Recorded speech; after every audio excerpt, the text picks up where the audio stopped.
Des stations-service qui, partout sur le territoire français, devront proposer d'ici 4 ans du biocarburant d'origine végétale.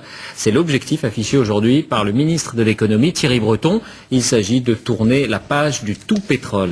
Julien Beaumont-Clos et Lecomte. Un tour en ville pour donner l'exemple. Au volant, le ministre de l'économie. La voiture vient du Brésil et elle fonctionne entièrement au bioéthanol, un carburant propre. Il n'y a absolument aucune différence, c'est très nerveux.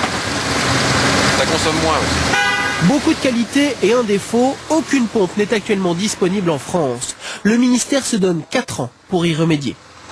Mon objectif, c'est que d'ici à 2010, eh bien, les consommateurs puissent trouver dans toutes les stations-service, bien sûr, l'essence, le gasoil normal, mais aussi des biocarburants. Et pourtant la voiture existe, la technologie aussi, elle permet notamment de rouler avec du super ou du biocarburant. Le client pourra choisir exactement ce qu'il veut, le véhicule s'adapte tout seul. Il reconnaît le carburant. Ça aussi c'est une difficulté à faire, c'est comment bien reconnaître le carburant pour que le client profite au maximum des avantages. En Allemagne, pas la peine d'attendre 2010 pour trouver des biocarburants à la pompe. Le gouvernement subventionne en outre le diester.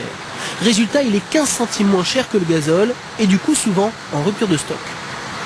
C'est la deuxième fois que ça m'arrive. La semaine dernière, j'ai eu le même problème à Fribourg. Impossible d'en trouver. La prise de conscience de la France est tardive, mais l'éthanol reprend des couleurs grâce à la hausse du prix du baril de pétrole. Au prix actuel du baril de pétrole, nous sommes compétitifs. C'est-à-dire que le bioéthanol ne vaut pas plus cher que l'essence. Voici l'une des rares stations-service françaises qui incorpore du biocarburant dans le super ou le gazole. 5% pour le moment. Mais si demain la France veut faire rouler des voitures avec que de l'éthanol, il faudra une surface d'1,5 hectare de betterave par voiture en circulation. La betterave remplacera le pétrole.